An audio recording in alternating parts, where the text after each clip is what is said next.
Welcome. This is the RLO-Led Insights Fund Learning Call, a special session of the RSRI's Community of Practice, or the Refugee Self-Reliance Initiative's Community of Practice. My name is Ali Gillespie, and I'm the Network Engagement Coordinator with the Refugee Self-Reliance Initiative.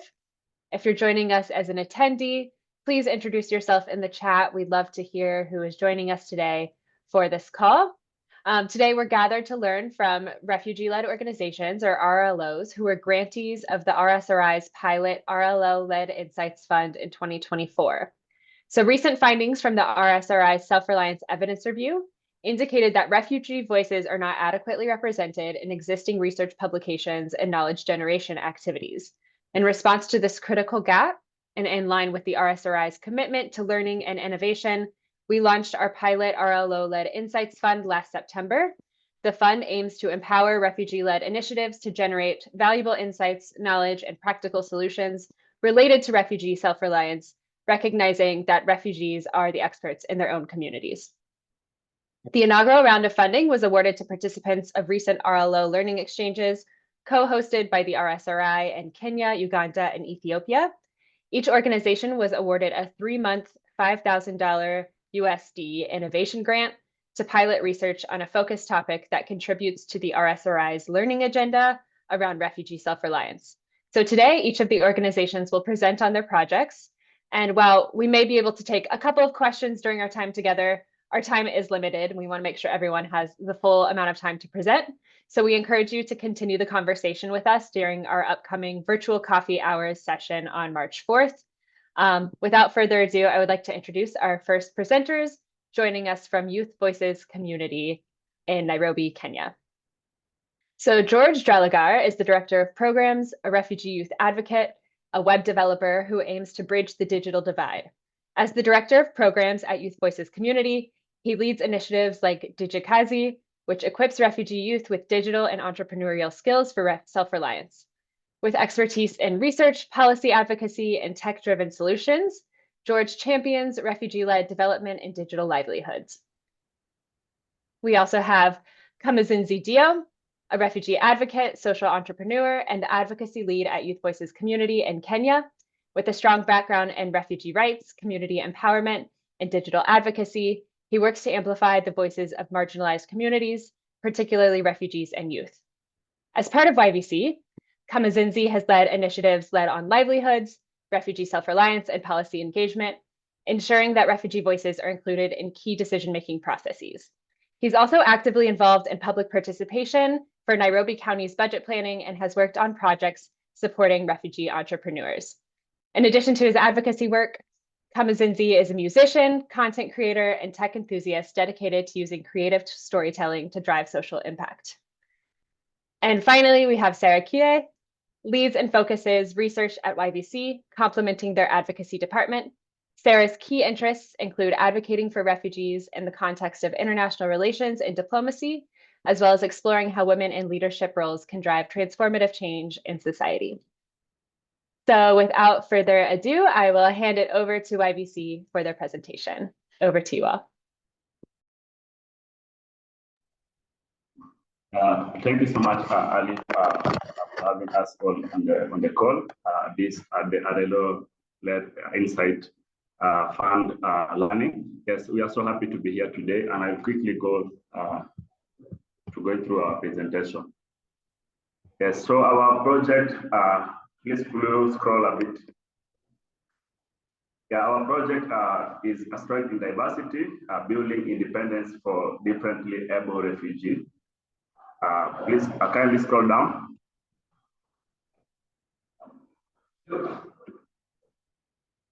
Yeah, so Youth Voices Community, also known as YVC, is a refugee-led community-based organization that aims to raise the awareness of refugee experience, amplifying their voices, and foster their self-reliance. We operate under 3 principles, that is to advocate, to educate, and to empower. YVC, in the long term, we seek to address a wider range of community-level needs for refugees, of course, with a focus on education, justice, and advocacy. Through this work, we foster our effort through advocacy efforts and policy change, we strive to promote the socioeconomic inclusion of refugees. Our mission is to empower refugees and vulnerable local host communities by enabling them to share their stories, enhancing their capacity, and engaging in advocacy through programming and education. YBC vision is to engage in vibrant advocacy that enhances refugee self-reliance and promote their inclusion. Please scroll down. Yes, our research was guided by these 4 research objectives. We were first identifying the systemic, social, and economic barriers affecting persons with disability. Our second objective was to assess pressing needs in healthcare, education, and social integration, which are the key essential services refugees are supposed to access. We're also looking at informing inclusive policy development. Last but not least, our 4th objective was to enhance advocacy for differently able refugees. Please, next.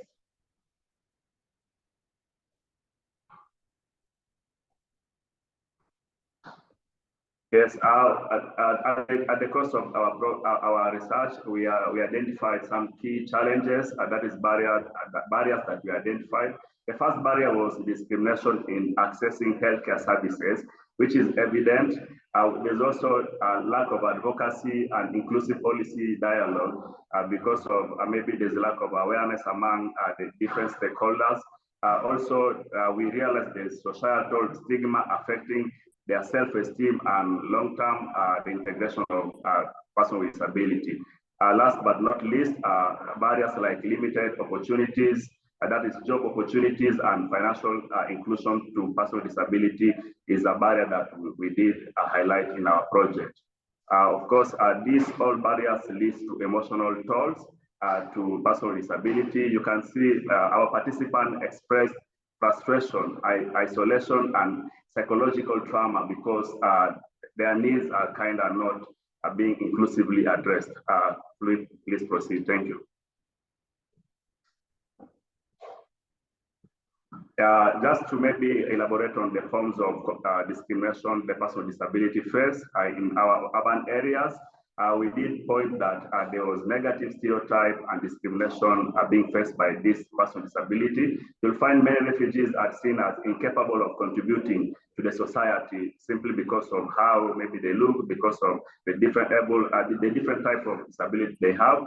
So this is something that leading to their exclusion from work, from education and community activities. This is becoming worse, and it is something that disabled refugees are being affected with. Also, there's the aspect of social isolation. Because of the stigma, they are often excluded from societal gathering, making it harder to build relationships and integrate into both refugees and the host community.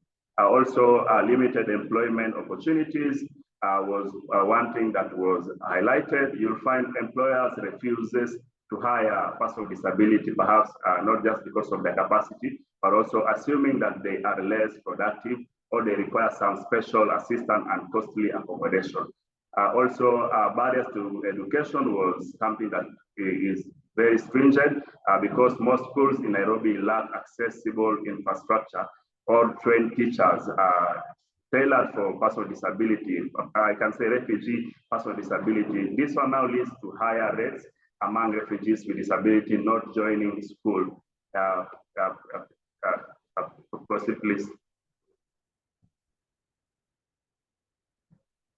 Yes, emotional toll, emotional and mental health struggle because of the background of the war and the experience of being refugee. The stigma and exclusion create emotional burden, leading to anxiety, depression, and loss of self-esteem.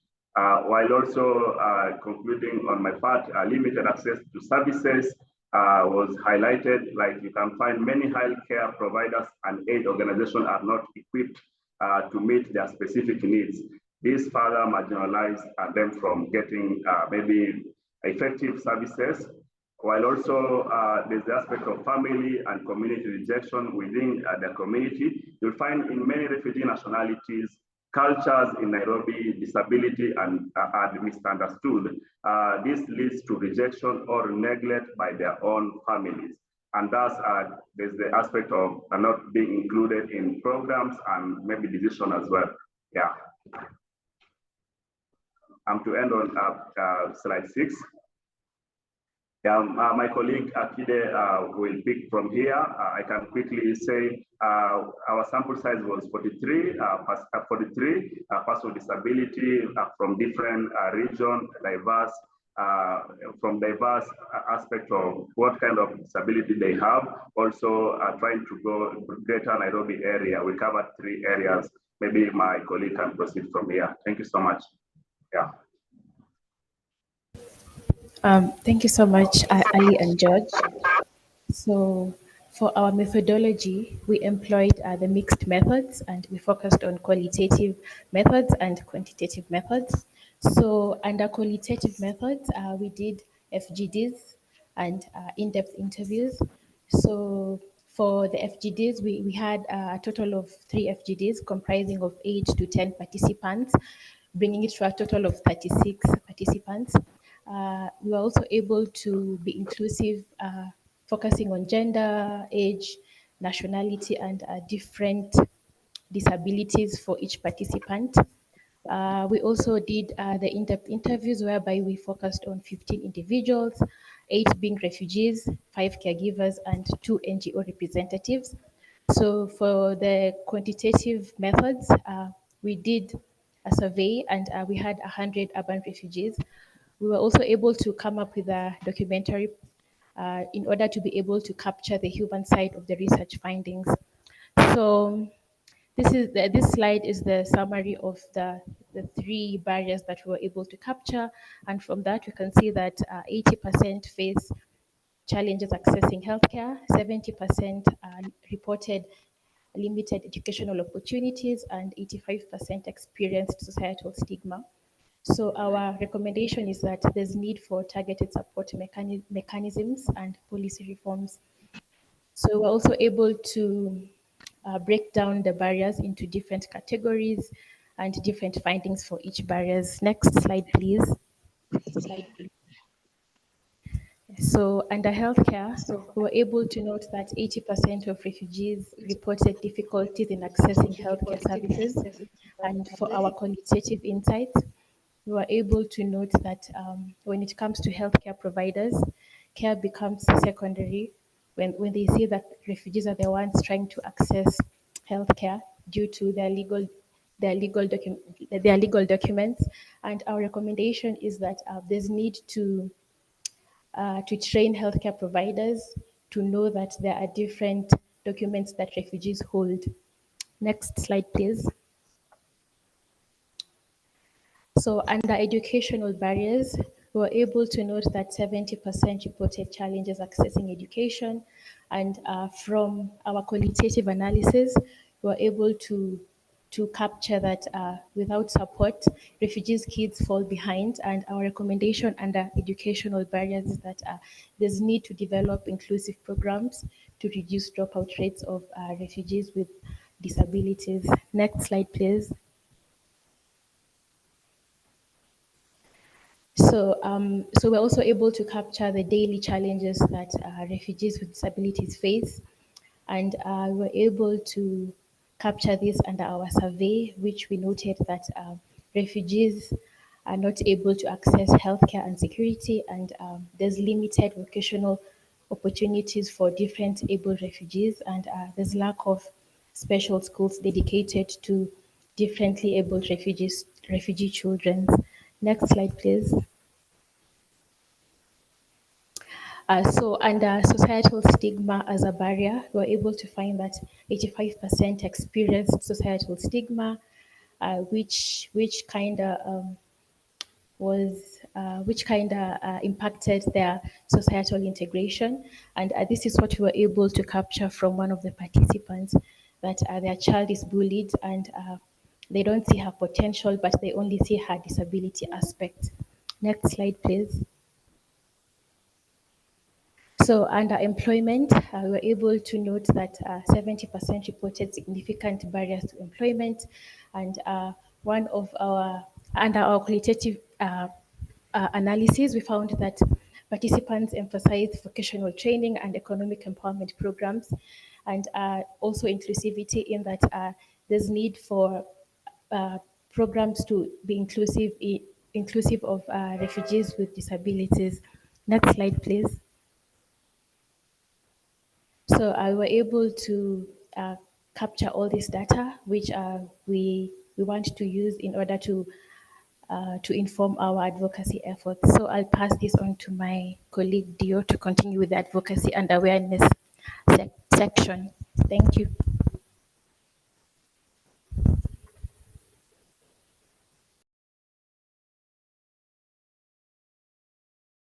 Sorry. Thank you, Kide. In the interest of time, I'll quickly go fast. I think we have around 3-4 minutes. Basically, this section is basically what we thought that intends to be done. And on advocacy and awareness, as George has mentioned earlier, and Kide, we did a documentary, and on the role of the documentary is to basically amplify the voices of refugees with disabilities. We know and we recognize that they need a voice. And as we all know, advocacy is an important tool which can be used to solve some of these issues. Another thing that we hope that the documentary will address is to mobilize community and policymakers for the intention of support. Quickly, I'll go also to the community engagement, whereby we intend to use community engagement and do screening and discussions to foster inclusions. This will be strategic. Maybe to the next slide. And quickly on the recommendations, generally advocacy-wise, there is policy advocacy, whereby we seek that there be organized roundtable discussions with policymakers on inclusive refugee policies. We also seek that there be developed policy briefs highlighting gaps and recommendations for disability inclusive programs. And on the other bit of health access, we seek that to conduct disability inclusion training for healthcare providers. Maybe just to note quickly on that, we realized that in the refugees we have very healthcare providers who focus mainly on refugees who are disabled, or generally people who are disabled. Then we seek that there should be set up mobile clinics offering specialized care for disabled refugees. This could be used to work in different places, maybe region-wise, location-wise, and this will help in ensuring that there's access to these services to refugees all over. And on an education, that they provide assistive devices. This could be wheelchairs, hearing aids for students with disabilities. Depending on the type of disability, we hope that these devices will be provided. And then we seek that there should be established inclusive learning hubs with specialized tutors. This is also another challenge to the refugees, whereby we don't have specialized tutors first who can speak their language, who can understand the context, who is a refugee, and maybe what other special needs apart from the disability they have. So having specialized tutors will help in addressing these issues. On to the next slide, kindly. Economic empowerment, that we launch a vocational training program tailored for refugees with disabilities and partner with businesses for inclusive job placement and entrepreneurship. One thing that we got from the research is that most of these people who are they're disabled, they're able differently, let me term them that way. They can do something, they can do business.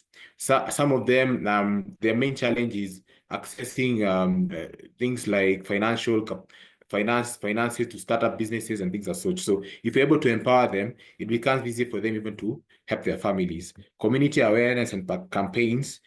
We seek to run media campaigns to combat stigma and promote disability inclusion. And on that, also train community leaders as disability inclusion ambassadors. I think that's self-explanatory. Then on mental health services, set up counseling programs and peer support groups for disabled refugees, train social workers on trauma-informed care for refugees with disabilities. Generally, we understand that refugees, apart from having the trauma from being a refugee, there's also that trauma, as my colleagues have mentioned, that comes with being disabled. So if you have special people who are trained to address these issues, it will become a good thing in addressing and helping the people able differently. On to the next slide. So on our call to action, first we have on Accessible Support Center. So we have made our center as YVC accessible to refugees with disabilities, ensuring that they can easily seek guidance. So currently as YVC, we accept anyone, and we're also hoping that in the near days, we'll have more capacity and maybe have more big and more broader networks to help address this issue. And also inclusion in programs. We plan to integrate refugees with disabilities into a language classes and entrepreneurship training to promote inclusion and self-reliance. And assistive devices. Many refugees with disabilities struggle to access mobility aids and other assistive devices. We need support to provide these essential tools. Maybe this is a call to anyone who is in this field, that we may not be able to do it ourselves, but with networking and seeking meaningful partnerships, we can able to get these devices to assist refugees. Economic empowerment. So self-employment is a key pathway to independence. We seek funding to help refugees with disability to start and sustain their own business. I think I'd mentioned a bit of that. Maybe you can go to the next slide. And a caregiver support network. Understanding that when we have a network, it will help in addressing this issue better, since there is more communication and also support through the network. So we aim to create a caregiver network to facilitate experience sharing, peer support, and better care strategies. Access to special education. Children with disabilities needs access to special schools for proper education and development. Support is required to connect them with sustainable learning institutions. We are aware that there are some institutions where kids with special needs attend, but then they are actually less, and they cannot address this challenge effectively.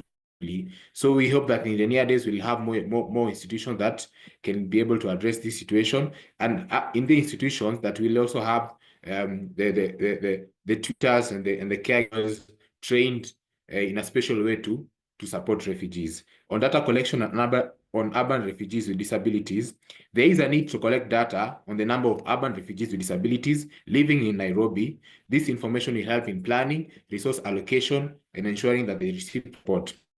Generally, without data, knowing, especially in the urban setup now, Nairobi, as a point of research, we can't really do things like resource allocation properly. And then this becomes a challenge whereby it brings about imbalances. To the next slide, kindly.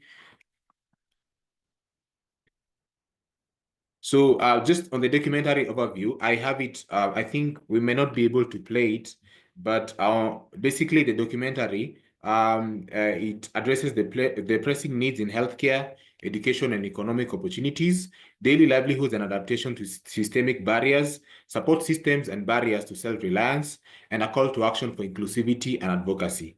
On to the next slide.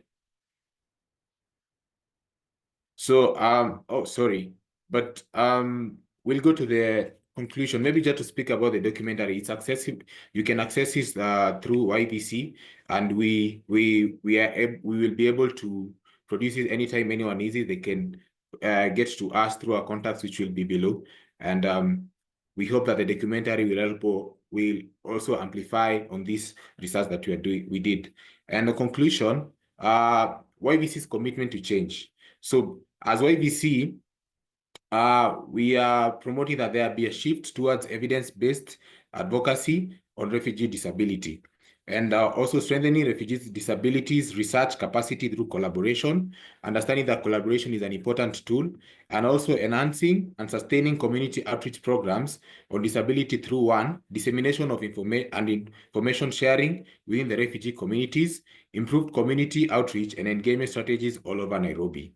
And then from YVC, we seek to expand our digital advocacy efforts, first of all, by leveraging on our YVC TV, that's a media tool, and also on our YVC podcast, whereby we'll be using the two tools to speak and also showcase and bring about storytelling on refugees who are disabled, who are able differently, and show their success stories, and hopefully use their platforms to create awareness and bring about support and collaboration as we seek to amplify their voices and bring about change and impact. Thank you so much. On the last slide is basically our contact information. As I've said, for the documentary, you can always reach our offices. You can send us an email. And for any further discussions as YVC, we are open to that, collaboration, and anything extra. Thank you so much.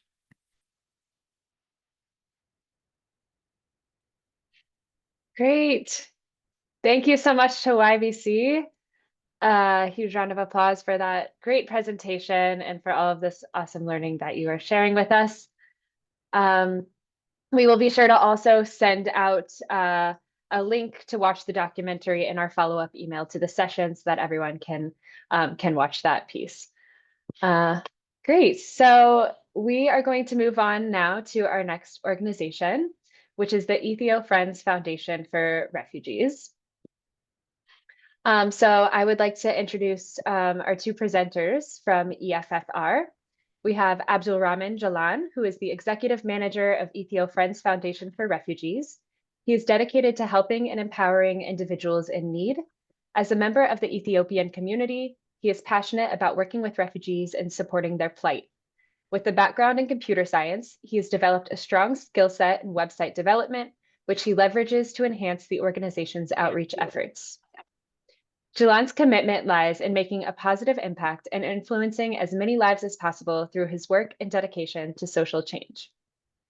And then I would also like to introduce Abdul Jabbar Shadia, a Yemeni refugee in Ethiopia with a master's degree in population studies and social research. She is the founder and president of the Ethio Friends Foundation for Refugees, or EFFR, and serves as chairperson of the African Refugee Women-Led Network in Ethiopia. With extensive experience in human rights advocacy, Shadia collaborates with international organizations and governments to promote refugee rights and has participated in global conferences in Canada, the United States, and various Arab nations. She actively engages with stakeholders to address refugees' needs and represents them in all activities of refugees on Refugee Day and International Women's Day. Passionate about travel and diverse cultures, Shadia enjoys serene environments where she connects with nature.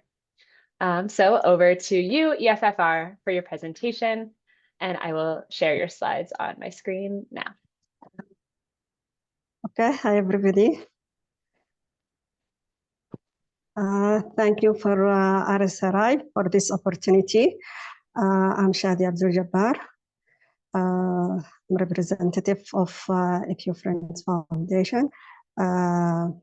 This is the first RLOs in Ethiopia, official RLOs in Ethiopia, and also we are a member in African Refugee Network here in Ethiopia. So we are happy that with the first RLOs in Ethiopia that we are working on refugees. Next slide, please, Ali.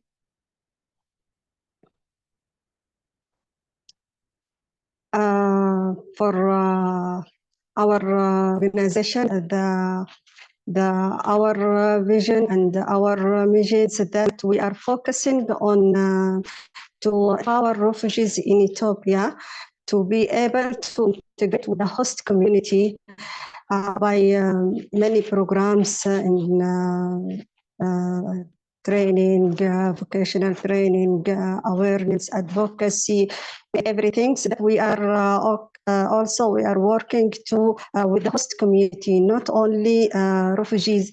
One hand cannot do anything. So we are working together with the host community, as Ali mentioned about Abdurrahman.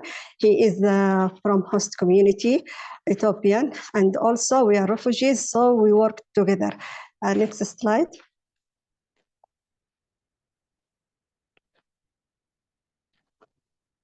The objectives for our foundation that to contributing the awareness within refugees, to do the awareness. This is the main things that we are focusing on it. Refugees, they don't know their rights, the policy of the government, the culture, the everything. So we are in various area. We are working to aware refugees in Ethiopia for all nationalities, and also advocate their rights. For example, we are working in many issues. We representative refugees to talk about their challenges in Ethiopia. So advocate the issues of refugees, and also we are opposing.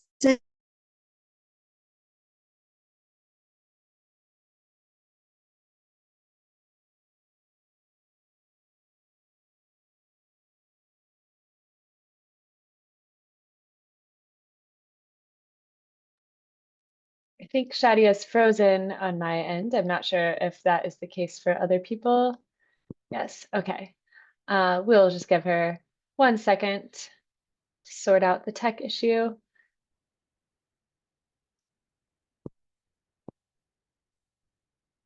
Thank you for your patience.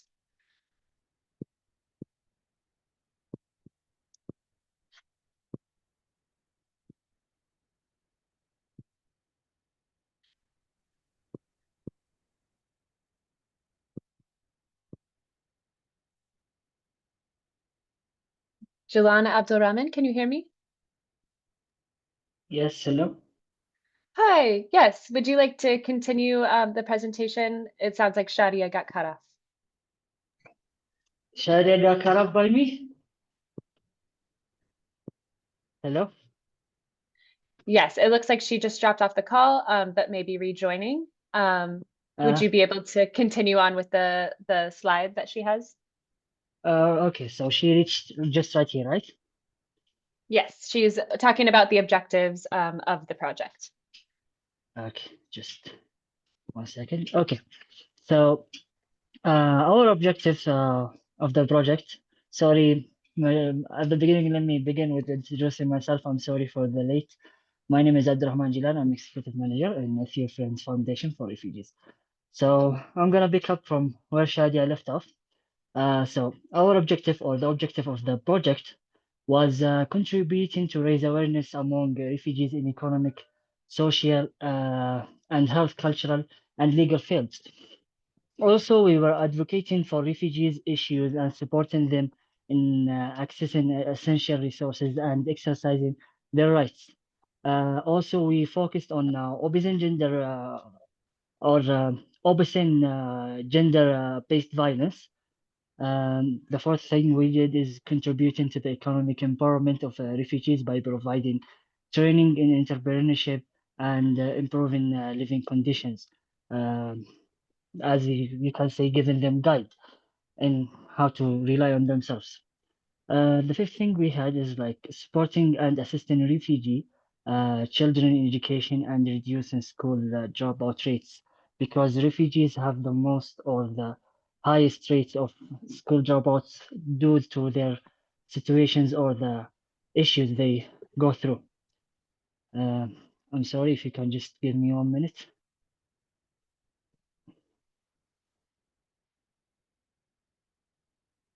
So after we talk about the objective, our foundation already had or did some programs. You can call it programs of the foundation. So you can move to the section. Yes. So the first program we had is economic empowerment and entrepreneurship programs, such as the awareness program that we did in legal awareness for labor law in Ethiopia. The second thing, livelihood program, is it's basically, or the idea of it is like to make refugees able to um, socialize with the host community, which is the Ethiopian community around here, or in our case. The third program we had is protection and gender-based violence programs. Since we all know that they are refugees, if these kind of problems are happening with them, most likely they will be quiet. So, or they won't be able to address the issue or to face the issue. So we are focusing on that field too, and we had programs on that. The fourth program we had is psychosocial support and mental health programs. We actually did that with I'm sorry, I forgot the name. Yeah, Denmark Refugee Council, DRC. The fifth program we had the child and youth program. We our one of our main scopes or the most scope that we focus on is the youth or the child, because they are more able to learn, more able to develop new skills. So we are kind of or focusing on the development their skills. The last program we had is Happy Family program. As we know, if you are in your home country or you live in your home country and you had an issue in your family, you can address that by talking to your sister, to your mother, to your neighbors. But in a refugee's case, they don't know anybody. So most of their issues will be not solved and go to bigger and bigger and bigger. So we provide counseling for families in order to in order to fix such problems and not make them feel like they are alone in this community or in this host community. The next slide or the next part I'm talking about activities and achievements of our foundation. So let me begin with we actually represented or we are representing refugees and RLOs in Ethiopia and advocate their rights by amplifying their voices and strategically engaging with stakeholders to improve their lives. The second achieve we had is psychosocial support and mental health to 20 refugees in coordination with the Danish Refugee Council or DRC. The third achievement was fostering social cohesion among refugees of all nationalities by facilitating collaborative meetings between refugee leaders and RLOs to address shared challenges. The fourth thing provided cash assistance to 350 families and food assistance to 50 families based on their needs. After that, on the fifth achievement, we had provided school bags to 50 students. They are in order to support them in their journey to learn. The sixth thing was working to build a sustainable network that brings together refugee leaders and RLOs with the aim of ensuring the continued efforts to support and advocate for refugees' issues in Ethiopia through joint action and integration. The seventh thing was raising refugees' legal awareness on Ethiopia labor law for refugees, project themed as Let Your Voice of Success Get Heard. The project was granted by RSRI. Let me check. I'm sorry if Shadia is here. If she's not, I will continue. Hello, Shadia.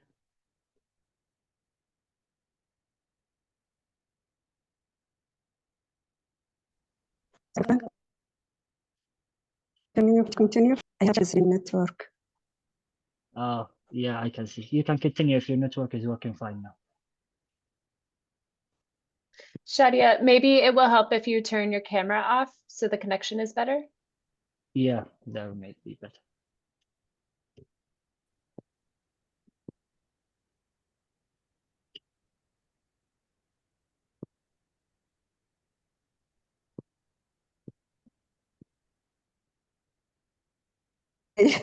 The connection today, it's not good with me.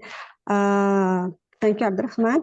The objectives of our project, it was to raising awareness for refugees in labor law, Ethiopian labor law, and also to avoid the refugees the exploitations in a market job. So to refugees to be able to defend in job market. We did the activities in this project. We did activities in this project, as you see in the pictures. The first project that focus group discussion with all nationalities in Ethiopia. So each nationalities, they sit together and they discussed their challenges, what they faced.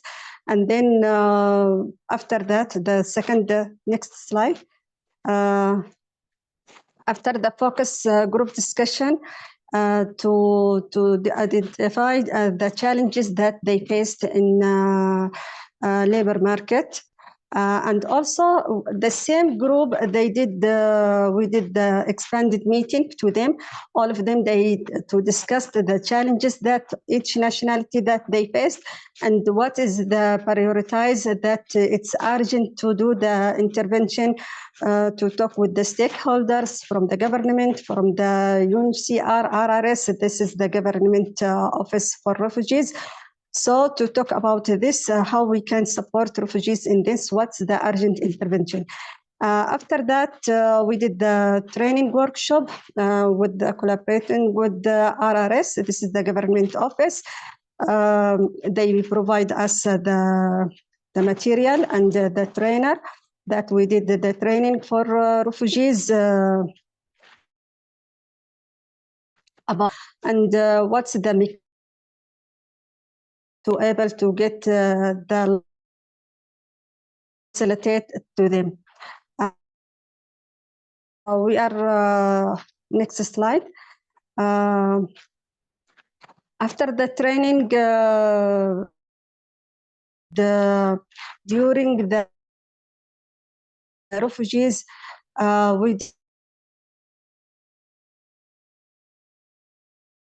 refugees, they started to, as you see here in the picture, by drawing, we tried creative way that to send message and the issues to knowing what's the challenge, also what's the after that we discussed that message. We did many meetings with the refugees. Next slide, please.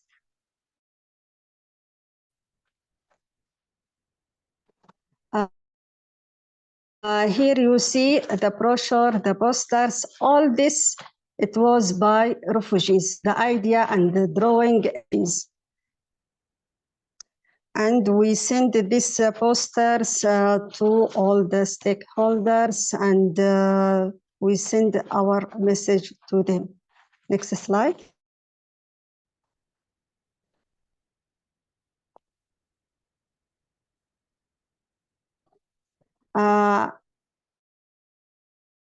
We establishing the Telegram channel because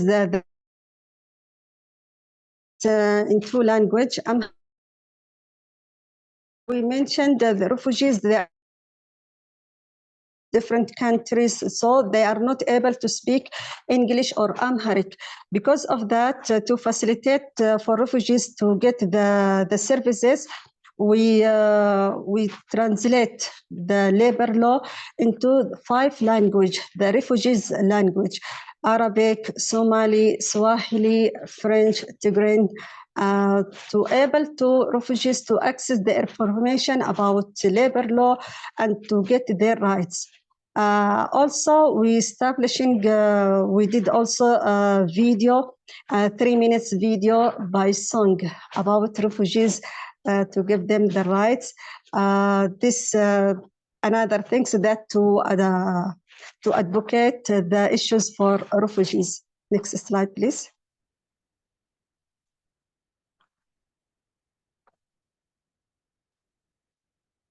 Here you see the pictures.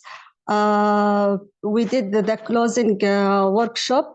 In the closing workshop, we did many things that during this workshop. The stakeholders was from international NGOs, government, embassy. So we submit in this workshop the video and the activities, the achievements for refugees, and also we submit the presentation about economic inclusion for refugees. What's the strategies? What's the advantage? How they can include the refugees economically, and how they can make sure that their activities is success or not. All the participants, they like that presentation. So Ali, maybe she will send you that presentation. It was helpful for others that you can use it. And also after that, the final activities that we did, 5 minutes video. We add also the things what we discussed in workshop, and in closing workshop also we get the outcome was how can we support the stakeholders. We make the discussion with them how they can support refugees.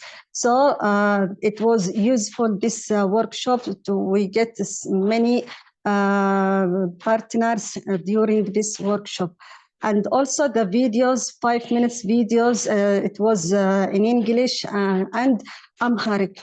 For the host community, they speak Amharic, and also in English to the others who they are international NGOs. Next slide, please. The beneficiaries, direct beneficiaries, they were 100 refugees. Indirect, 1,000 by refugees, by foundation, by refugees who they visited us. So now we are also, maybe they will be more than 1,000 after when we published our platform. We have in all social media platform, but we didn't publish it because in the first time when we start our project, it was by the previous name and the previous logo. So now we couldn't publish the platform in our achievements because the logo, we didn't get the permission. So when we finalize, maybe after next week, we will finish the permission to get the permission from the authority to use the logo. After that, we can publish our platform in all with the refugees. But now we are using with the stakeholders, government, and donors. The challenges that we faced during when we did the project, many challenges. The first challenges that I didn't mention here, the first challenges that we faced, new environment. The environment when we started to work, it was strange for us.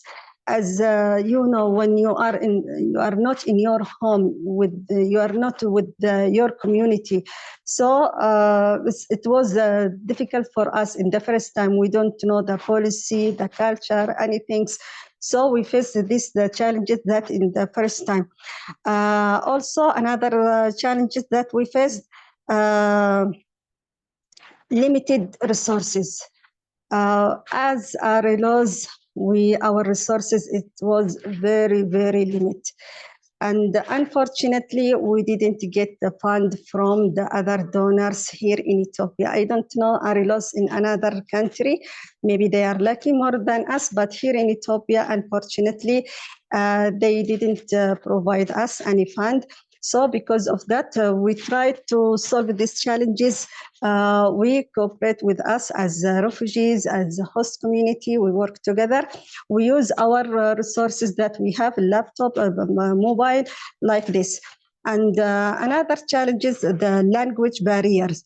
Language barriers, as I mentioned before, refugees, they are from different nationalities, so it was difficult for language. We tried to recruit volunteers from the youth and RCC to help us to translate to their community to access the information. Another challenge is also the lack, the donors' lack of trust.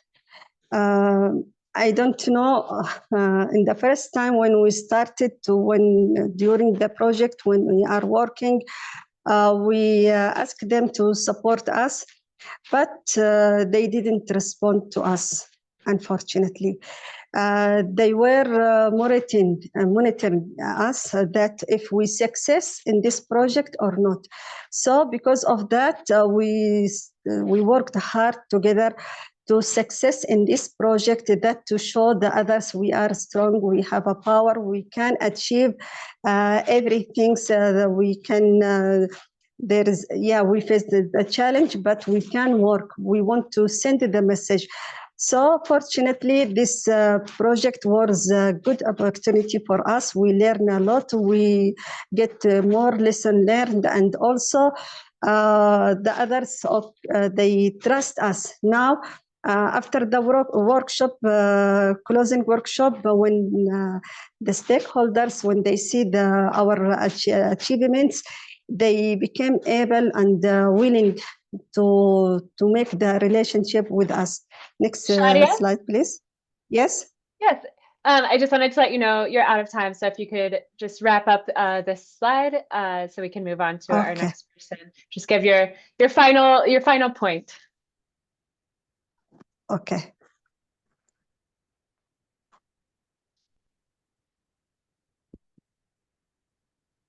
If you just want to share maybe one or two recommendations, and then we can wrap up.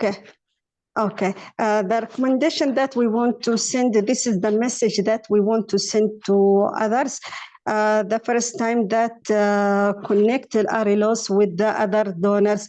As RLOs, we don't know all the donors, so it's difficult for us. So I think it's better to support RLOs, to link them to the donors and mentorship.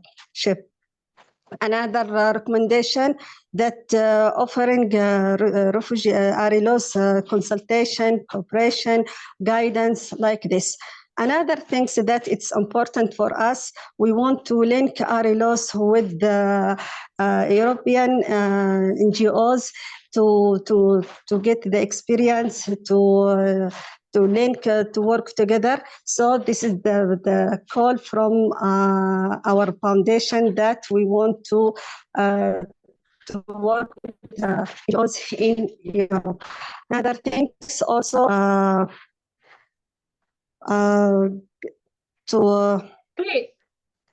I think we might need to end here, just so that we can make sure that the other organizations. The last things that important for us, we want to send a message for our issues, the challenges that we faced as RLOs, what's our needs. So you know the others, your voice is stronger than us. So I think it's better to advocate our issues, that they to trust us and to support us.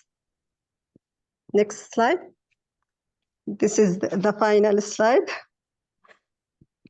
In conclusion, support RLOs is an investment in humanity and future by supporting and helping them overcome difficulties and rely on self-reliance to build a better life for themselves and their community.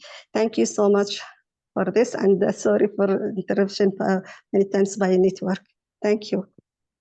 Yes, a huge round of applause for EFFR. Thank you for sharing your project and your foundation, and we will be sure to share out all of those resources and slides in our follow-up email so that everyone can read through them more closely. But huge round of applause. Thank you to EFFR. We will now move over to our next presentation, the third of four.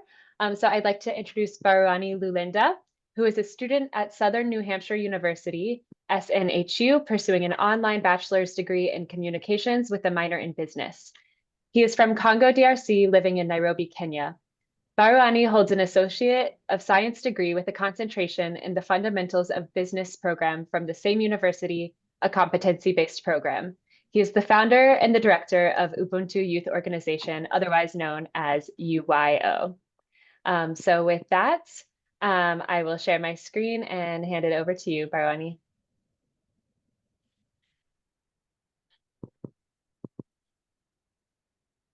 Yes.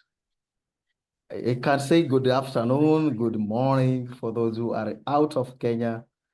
Hi. Thank you so much for this presentation.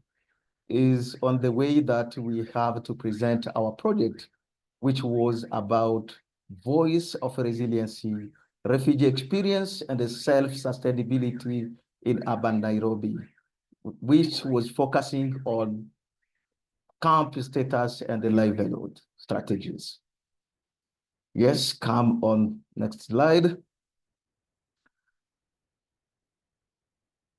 As I said that we did a project funded by RSRI. It was focusing on refugee with camp status. As you know, in Kenya, refugee are recommended to live in the camp right now. So let us tell you about Ubuntu Youth Group.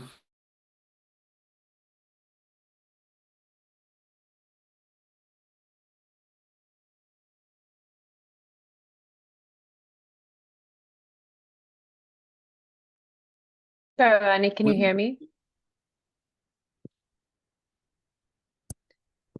Barwani, I think you froze for Hello? 1 minute, but you're back. Yes, go ahead. Hello? Can you hear me? Yes. Okay, thank you so much.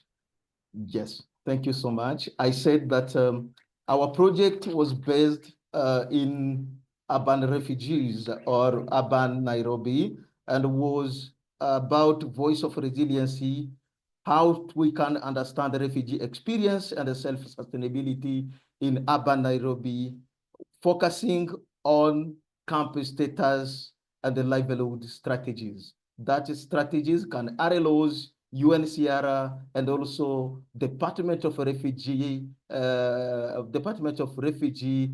Services can also involve to help refugee with campus status in urban areas.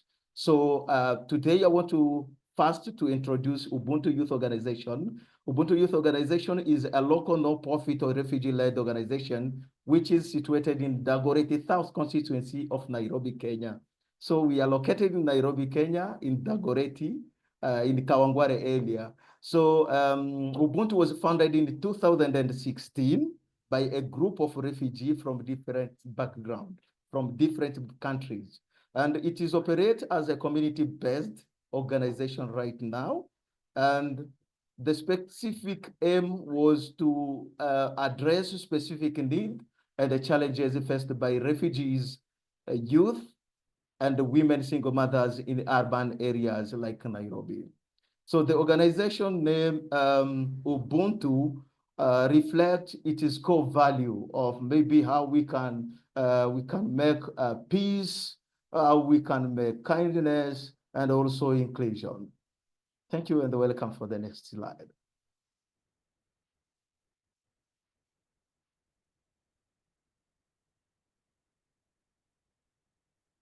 Yes, our mission is to promote self-reliance and economic independence among refugee youth and women single mothers in Nairobi by promoting them with skills training and supporting them to start their own business.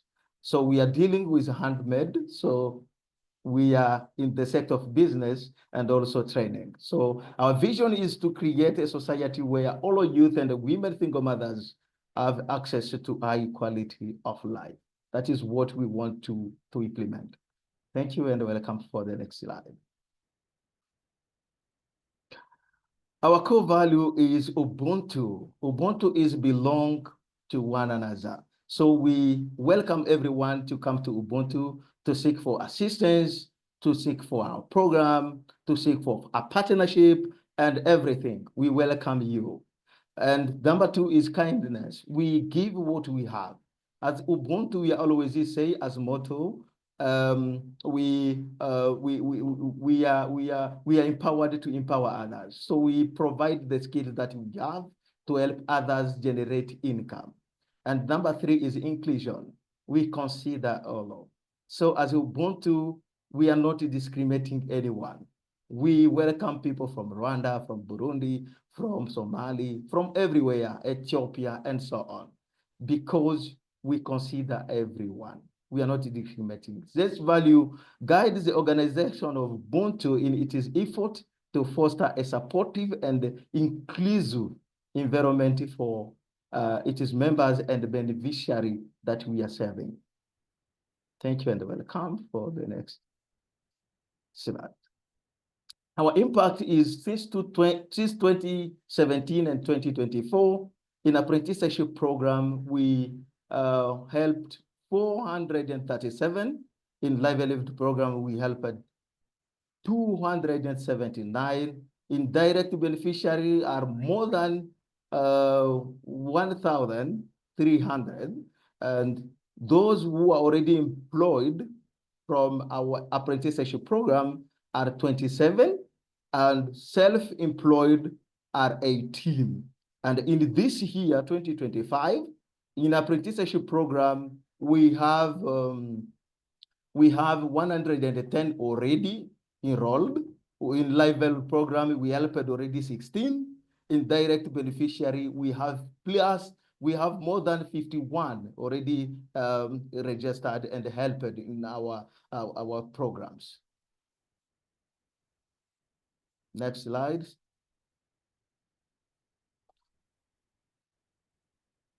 Ubuntu Youth Organization, I said before, as I said, according to our impact, we focus in apprenticeship program and we focus also in livelihood program. And the program of apprenticeship is catered to empower refugee youth and women single mothers through handmade trainings such as tailoring, basket weaving, barbering, digital skills, entrepreneurship, peace building, and other programs. And in livelihood program, we are also involved in supporting vulnerable individuals, including pregnant women, the elderly people, victims of violence, and those living with HIV. And here we implemented a program called hand-to-hand support, whereby we collect used items from good wishes, and then we come with them to our offices and distribute them to others, to our beneficiary. So those are programs that we are implementing. Thank you and welcome. For the next slide. Now let us talk about the project. As I said before, Voice of Resiliency, Understanding Refugee Experience and Self-Sustainability in Urban Nairobi, which as Ubuntu, we focused from refugee with camp status and the livelihood strategy that we can use to make sure they are helped. And the reason that we choose this topic or this project was to seek why those refugees and asylum seekers with camp status choose to stay in Nairobi instead of the camp. Why? It was on how they explore the challenges they face, and also to know how they manage to meet their basic need, to gather recommendation on how we as Ubuntu, we can recommend UNHCR and also the government of Kenya, especially Department of Refugee Affairs, to help them.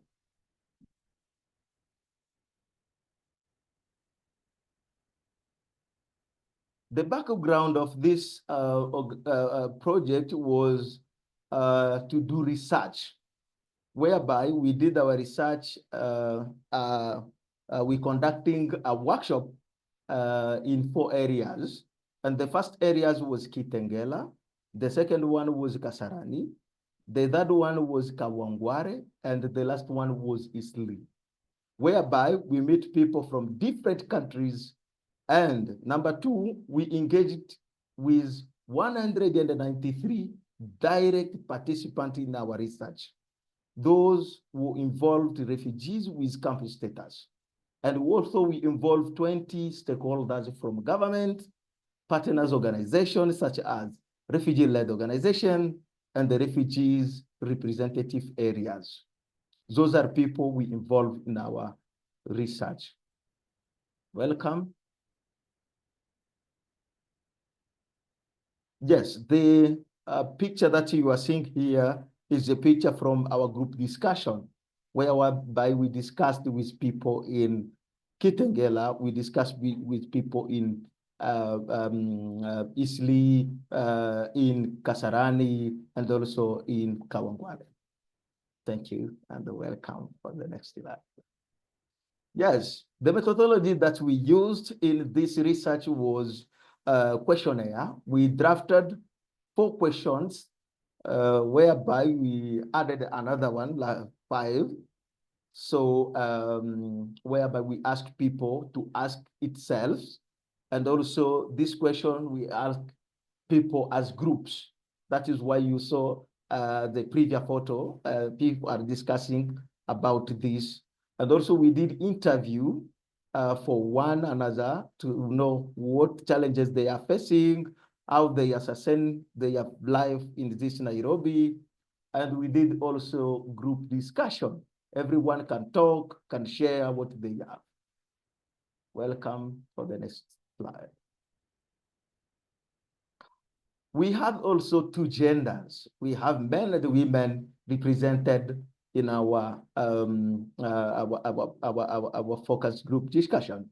And we have almost 39%, which is representing 76 men represented in our project as direct beneficiaries, and women were 61%, like 119 represented in this. And we had 7 nationalities. We had people from Ethiopia, we have people from Somali, South Sudan, Rwandese, Burundian, we have people from Congo. Yes, those are people, like 7 nationalities presented in this research project. Thank you, and welcome for the next slide. Yes, the research objective was to understand the refugee decision. And this objective were divided into 2 categories, the primary objective and also the secondary objective. And primary objective, as I said, was to understand refugee decision-making, how we can examine and underlining reason and motivating, driving their decision to stay in Nairobi. Why they choose to stay in Nairobi? Why those with camp status, they come to Nairobi and live here with us? Why? Why this? And those who are registered by Department of Refugee Affairs, why they refuse to go to the camp? Why? And also to exploring challenges and the resiliency. How they live. We know very well that they can not be assisted with any organization here in Nairobi, but how they live here, how they can sustain their life, how they can get job, things like that. And number 3 was to gather recommendation for support, which as RLOs, as humanitarian entity, can also support them to make them to live better here in Nairobi. And the secondary objective was maybe to communicate, to community engagement and collaboration. How can them stay here and seek that they are living freely, you see? And also policy advocacy and awareness. How they can advocate for policy changes, awareness campaign, and also capacity building that they can maybe get from RLOs, they can maybe get from Department of Refugee Affairs, they can maybe get from organizations that are supporting refugees. things like that. Yes, next slide. Key finding in this in this project was was 5. The family reunification was fast matters. The second one was medical issues, because you see most of them said that they have illness issues, family reunification issues. You find that the husband is here, wife is in the camp. And the third one is education opportunity. They can't get job in camp, but in Nairobi, they can do even small businesses. Employment opportunities, insecurity, like in camp, you see, there are some families, some tribes that are in fighting. Yes, those are the key fighting 5s that we are finding. Yes, next slide. The challenges by refugees with camp status in Nairobi was legal documentation issue, lack of assistance, financial constraint, and limited access to services, language and literacy barrier, arrested tension, and also persecution. But they have also some strategies for self-sustainability. Joining Chama for financial support. You can see one person to go to maybe Kasarani, to think to join another Chama, and one person can join even 5 Chama so that he can be able to generate income. Thank you for the next slide. The key highlight in this research is the finding of the research highlights the importance of self-reliance as a way out for refugees with camp status. Many have recognized the value of Chama, I mean self-help group, in their life, often joining a multiple group to maximize support. Many of them are willing to take on any job that allows them to provide for their family, demonstrate resiliency and adaptability. As what I said, is this highlighted here. Thank you and welcome for the next slide. Yes, we explore an example of one of our beneficiaries from Kakuma refugee camp. The lady or the girl is from South Sudan. It's called Katrina Ayak.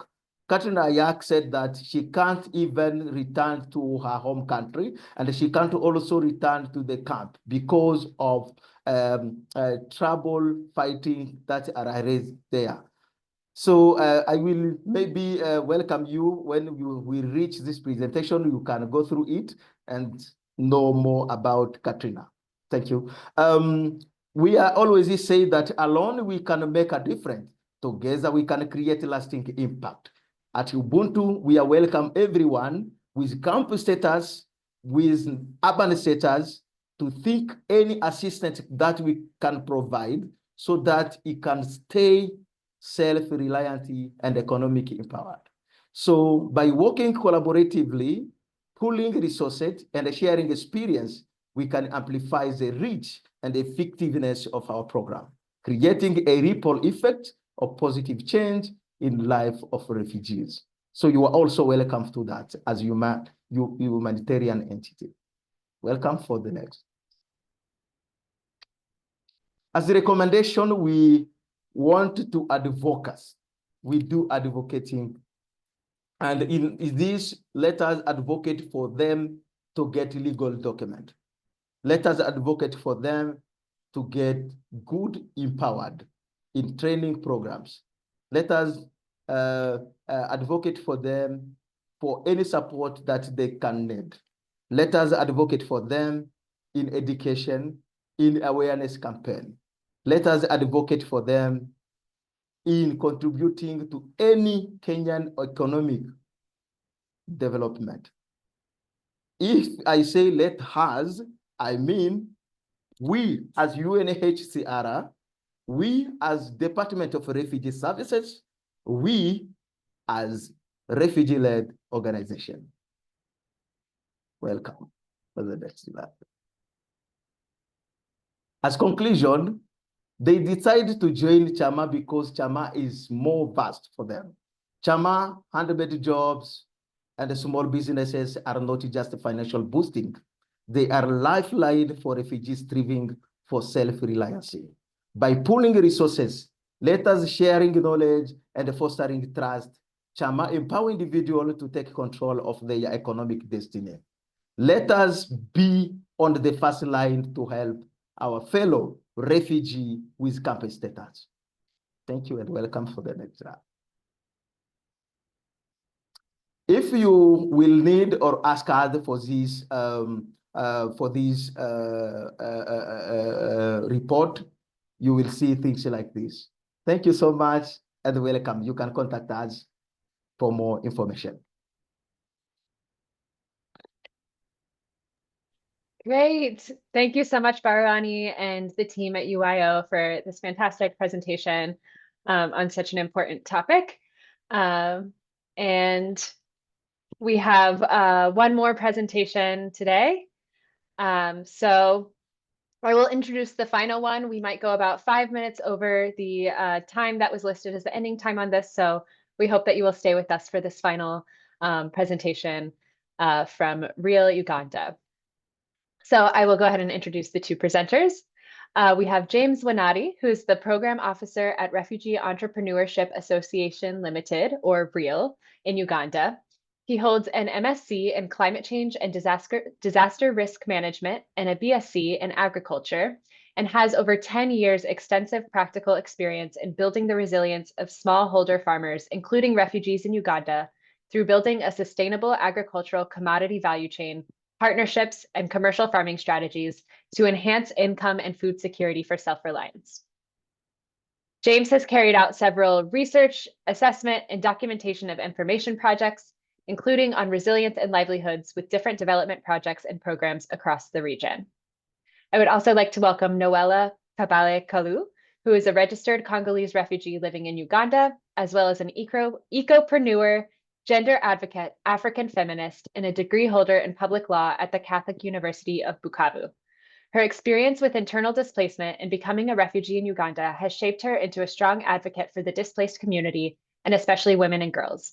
Noella is fluent in French and has supported the interpretation and documentation of several stories of gender-based violence survivors' resilience within the refugee community.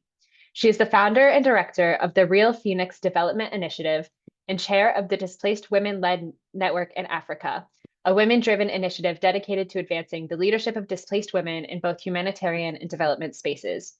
She has had the privilege of addressing esteemed forums, including the African Union Year of the Refugee Humanitarian Symposium in 2024 and the Global Refugee Forum in Geneva in 2023.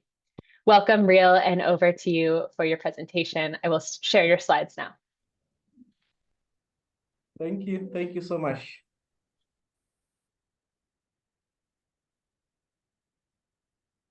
Thank you, everyone. My name is James, like made mention. I want to say a little bit about REAL. REAL stands for Refugee Entrepreneurship Association Limited. We are here based in Kampala, Uganda. And I am the program officer, together with my colleague, our executive director, Madam Noella. We can proceed to the next slide. Yes, we are a refugee-led organization, and particularly a female refugee-led organization. We are based in Kampala. Right now, as REAL, we are working with over 2,000 refugee women and youth, including host communities around Kampala and in the settlement, with the aim of enhancing self-reliance. And we believe this will help us achieve our vision of having a Uganda where refugees live in dignity, effectively participate, and are self-reliant. The vision which we started working for right from 2017 when we are formed. And also we are inspired by our mission of desire to have the refugees to meet their own self-needs and not to be dependent on agencies, and really seek to empower marginalized refugees and host communities, women and youth, with knowledge and skills for inclusive socioeconomic transformation, for dignified living and self-reliance.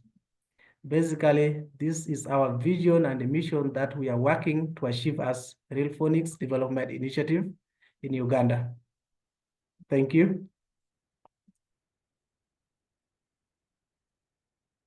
Yes, as the organization, we have got our thematic area, which thematic area is described both in in writings, but also in the representation of colors. If you check clearly, you will find that our colors are represented by purple, which is reaffirming our commitment to fighting gender-based violence against women and all persons within the refugee space. But also when you see the light blue, which is a symbol of peace, we believe that having experienced torture, having experienced trauma as refugees, when we get to this environment, we must appreciate the need for a harmonious living where peace thrives. And then we have green, which represent our commitment to fighting the effect of climate change and emphasis on environmental protection. And our thematic area also run to education, where under the education, our focus is majorly on the language as an emergency tools for coordination. We acknowledge that right now Uganda is home to over 1.8 million refugees distributed all over the 13 settlements across the country.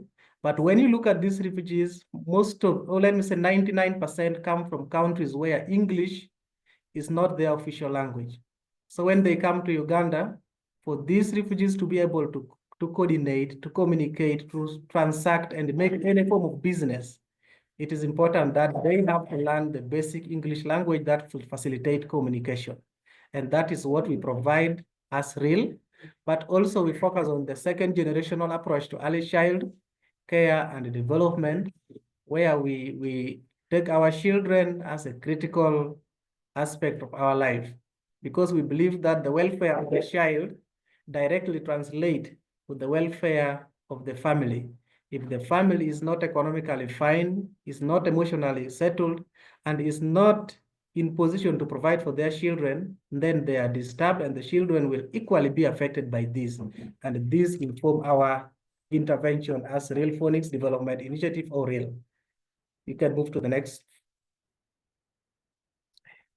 Under this particular research, we have been working on this research for the 3 months, and with the topic of assessing the contribution of socioeconomic interventions towards building self-reliance of refugees in Uganda. Why are we interested in that? We got interested in that because we acknowledge that we have got hundreds of humanitarian responses and refugee organizations working with the refugee space in Uganda. And then it was important that we try to assess, to examine the relevance and effectiveness of these prospects for sustainability of refugees and building on self-reliance. And then we wanted to document facts on the beneficiary experience and concern about the various refugee response interventions and contribution towards building of self-reliance. And then finally, we wanted to understand the socioeconomic inclusion gaps and the concern to self-reliance. After all these funds, after all these contributions, all these interventions, we needed to know, are we really contributing to self-reliance? And if we are contributing to self-reliance, is it at the speed that is satisfactory to the beneficiaries? And if it is not satisfactory to the beneficiaries, what are the gaps? What are the development concerns that we as development partners and humanitarian aid agencies need to think through, put it into our plan, and we improve on to include, so that we are able to achieve the self-reliance. Next.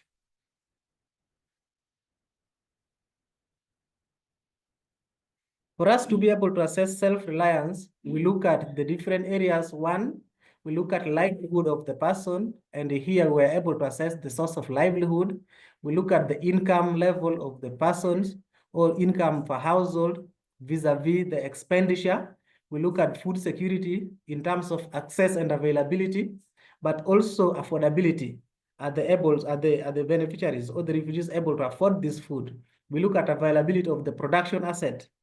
If we are looking at the production asset, for example, if you are a farmer and you are staying in the settlement, do you have the necessary tools that facilitate you to do your farm work?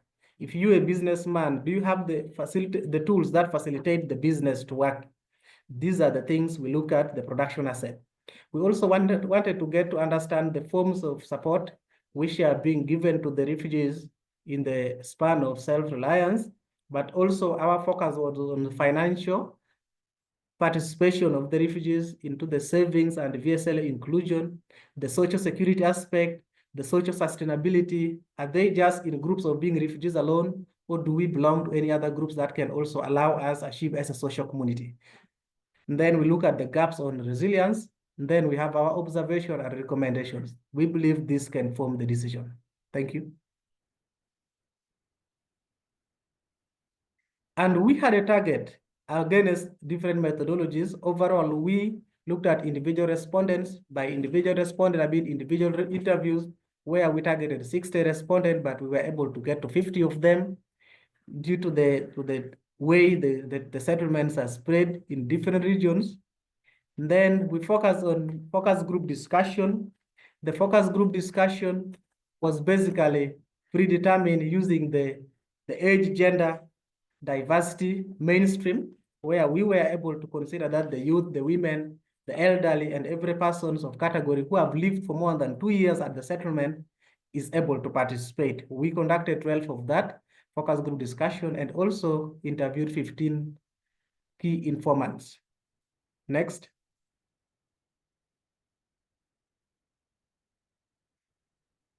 As part of the key finding, we realized that at least over 92% of the respondents that we engaged are engaged in some form of livelihood activities. These were especially farming for those living in the settlement, and then petty trade for those living in the urban areas. We only encountered about 0.5% of those who are employed. And then average income per household, which we found is ranging between Ugandan shilling 1.6 million, approximately 433 US dollar per annum. And when you look at this, this is averagely way below what is expected to sustain a family over the year. And also, when we focus deeper, we realize that at least 36% of this household expenditures goes on housing, while 44% of the total income that these families receive or they work for in a year goes on paying for food, additional food, meaning that if in as much as some of them may receive food ration, they still have to supplement by buying additional food or growing additional food. But also they spend about 64% of their fund also on medication and education, respectively.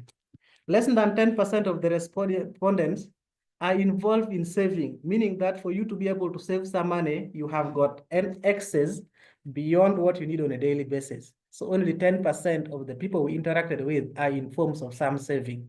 The rest are just working for what can sustain the day. Next.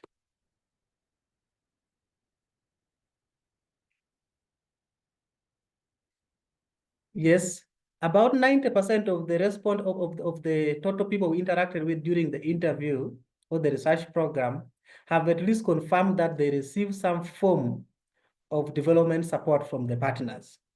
And this is further divided to about 38% of the respondents who confirmed that they receive cash support, while 62 receive food ration from UNHCR, World Food Program, and other partners. But also there are those who receive agricultural inputs like seeds and the farm tools. And then about 62% of these respondents who received the skills, those who got into vocational training, like I mentioned before, that almost around 60% has been trained vocationally or are having some form of skill. Again, 62% of this number are not practicing or not using the skill that they gain to win their livelihood. And when we interacted with them, we realized that most of them, after attending the training, they could no longer afford to have the startup capital requirement for the initial investment in the business.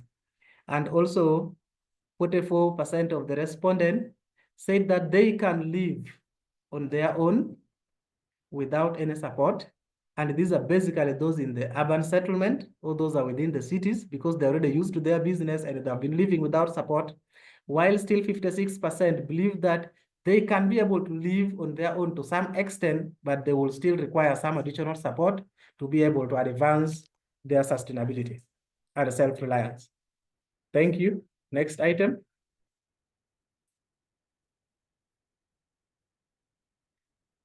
The critical lessons we learned during this phase, one, we realized that the urban refugees are more engaging in entrepreneurial activities as compared to those who are living in the settlement, who are more engaged in agriculture as the main source of livelihood. But we also realize that access to finance is a great challenge to both those who are living in the settlement and those who are living in the urban space. And this has greatly affected the refugees' ability to engage in businesses and be able to have a thriving business, because when they need some additional capital, it's not available. Then we also realize that the trainees who receive startup kits after vocational trainings are more established than those who did not receive. As I had explained earlier, that about 60% of those who did not receive training, those who did not receive startup kits, are not employed or not using their skill to make money, which beats the understanding, because I believe these skills are meant to empower these people, to allow them be able to earn their livelihood. But of course, now without the startup kit, it becomes difficult for the beneficiaries to raise their own initial capital needed for the investment. And then also job placement should be encouraged, so that after the training in vocational skilling, there is provision for complementary pathway and a job linkage. And we believe that this can be able to boost job retention, but also as well as business development. Thank you. Thank you. Next. Those are some of the examples of what we found the different respondents were engaging. Here they were engaged in you could see for yourself, there is tailoring activity going on by a Somali lady. Then there are some Congolese women who are into briquette production, and that is in response to climate change. Meanwhile, there are also other group of girls who are doing vocational training, and they have made bags. They were specialized in bags production. Next. The lesson we learned again, the program should focus on economic empowerment and entrepreneurship training, which can build the beneficiaries' capacity to work independently and build their own business. In this way, we will be able to enhance employment and self-reliance. Also, integration of the refugees is found to be missing. When we interacted with them, most of them were recommending that they should also be included right from the decision-making of thinking through an idea up to the time when the projects are implemented. What has been evident from what we found out is that most of the interventions are planned from the donors, or the donor and the implementing partners sit and just think on what they believe can be able to make the refugees feel well. But from their own perspective, when they look at this thing, oftentimes they feel that certain critical aspects that will enable effectiveness and efficiency of the programs are neglected. And in that way, we are falling short below what would have initially helped them to overcome their situation much more better. Next.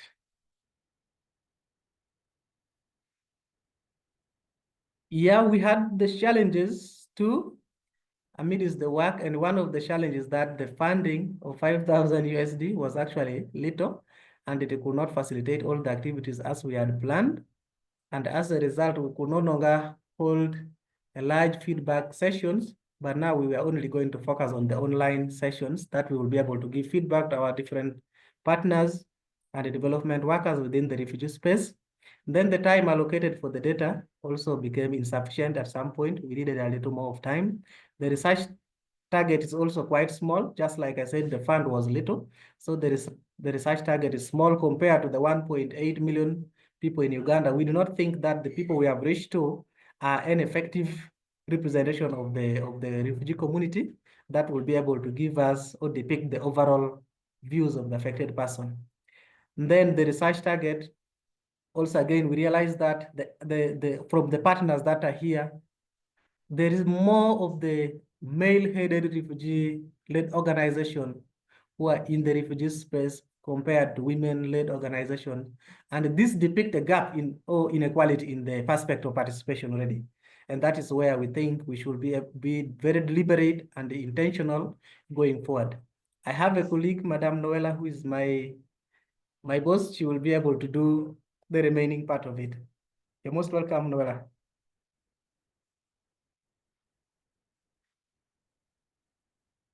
you can take us to the next slide.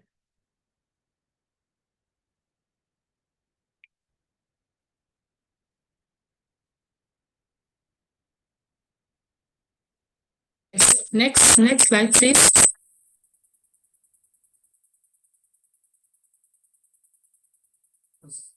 Yeah, in conclusion, we have realized that there is need for more inclusive and need-based planning.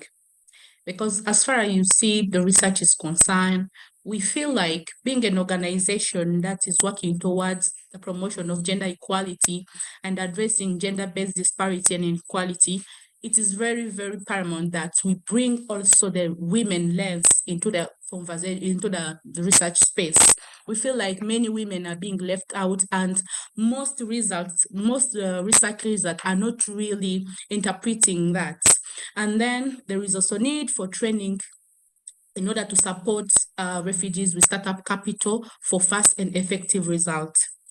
Thirdly, financial access for the refugee should be considered for self-reliance. It has to be there, very mandatory. And then lastly, more funding should be committed to research for better and in-depth understanding of needs and gap. We beg to submit, and thank you for listening to us.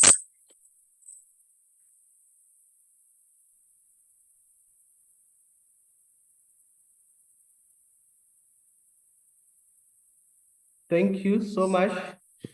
And we just said that for any other further information, we have got the links to the videos, other writings that we gathered over this period available on our website pages. We will be able to share with you the links through this, and please feel free. But also, as the organization, you know, we are a refugee-led organization, and we are new. We are all seeking for collaborations and partnership, which we think can be able to promote our activities. But also, we are open to work with any other person in either the development perspective or in the research perspective, as we seek to open up a refugee women base or led research hub, so that we are able to take this as a serious activity and focus entirely on research as well, because we believe in informed society, we can be able to make a better decision. Thank you so much. Blessings. Great. Thank you so much, James and Noella, for the fantastic presentation and for your project and your advocacy. And thank you to everyone for joining us today for all 4 of these presentations from the pilot RLO-Led Insights Fund. We welcome feedback. This is the first time we've done this fund, and we hope to improve it and offer it again in the future. So we encourage you to follow all of these amazing organizations on social media and to connect with them for collaboration and funding opportunities. We will continue this conversation during our upcoming virtual coffee hours session on March 4th. So be on the lookout for more information in our follow-up email, which will come out early next week. The follow-up email will also contain presentations, slides, and links, so you can continue to learn about all these incredible organizations. So thank you again for joining us for this special community of practice learning call, and we hope to see you all again soon. Thank you. And thanks to our wonderful, wonderful presenters. Bye, everyone. Thank you. Thank you. Thank you so much. Thank you so much. Have a lovely day. Thank you. Thank you very much. Bye. Thank you very much.